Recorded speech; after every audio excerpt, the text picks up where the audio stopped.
आज आपण जी रेसिपी करणार आहोत त्यासाठी इथे मी 1 कप साबुदाणे 5-6 तास भिजत ठेवलेले होते। तुम्ही रात्रभर जरी भिजत ठेवले तरी देखील चालेल। आता इथे एका ताटामध्ये मी सर्व साबुदाणे काढून घेतलेत आणि 3 उकडलेले बटाटे मॅश करून घेतलेत। त्यामध्ये 1 वाटी भाजलेल्या शेंगदाण्यांचा कूट टाकलेला आहे आणि इथे मी 2 हिरव्या मिरच्या बारीक चिरून घेतलेल्या आहेत। आता यामध्ये चवीप्रमाणे मीठ टाकून घ्यायचं आणि सर्व जिन्नस हाताने छान एकजीव करून घ्यायचे। इथे मी सर्व जिन्नस एकजीव करून घेतलेले आहेत। आता आपण याचे छोटे छोटे गोळे करणार आहोत। आज आपण साबुदाणा वडे बनवणार आहोत, पण ते आपण तेलात न तळता आप्पे पात्रामध्ये करणार आहोत।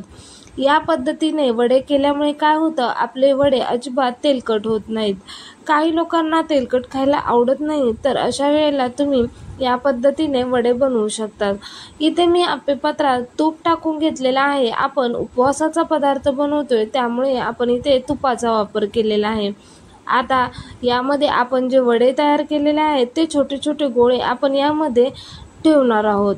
आता इथे मी सर्व गोळे यामध्ये ठेवून घेतलेले आहेत। आता यावर झाकण ठेवून 1-3-4 मिनिटं आपण याला वाफ देऊन घेणार आहोत। 1-3-4 मिनिटं वाफ दिल्यानंतर आपण ते एकदा पुन्हा पलटी करून घ्यायचे आणि इथे तुम्ही पाहू शकता आपल्या एका बाजूने थोडे थोडे गोल्डन कलर याला यायला लागलेला आहे। अगदी सहजपणे हे वडे पलटी होतात, अजिबात चिटकत नाहीत। आता मी याच्या वरच्या बाजूला देखील थोडे थोडे तूप टाकून घेणार आहे। त्यामुळे काय होतं, आपले वडे दोन्ही बाजूने छान असे खरपूस भाजले जातात।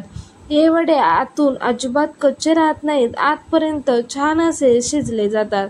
आता झाकण ठेवून पुन्हा 3-4 मिनिटं छान असे आतपर्यंत मी शिजवून घेणार आहे। इथे तुम्ही पाहू शकता आपले वडे अगदी सहज पलटी होतात आणि आपल्या वड्यांना रंग देखील छान यायला लागलेला आहे। आता याच पद्धतीने मी वडे पुन्हा एकदा पलटी करून घेतलेत आणि त्यावर झाकण ठेवून पुन्हा 1-2-3 मिनिट छान अशी वाफ काढून घ्यायची। आपले वडे इथे छान असे गोल्डन रंग आलेला आहे। आता मी हे वडे सर्व एका ताटात काढून घेतलेले आहेत। इथे तुम्ही पाहू शकता आपले वडे छान असे खरपूस तयार झालेले आहेत। याला रंग देखील छान आलेला आहे। इथे तुम्ही बघू शकता की आपले वडे आतून एकदम पोकळ असे तयार झालेले आहेत, आतमध्ये अजिबात कच्चे राहत नाहीत।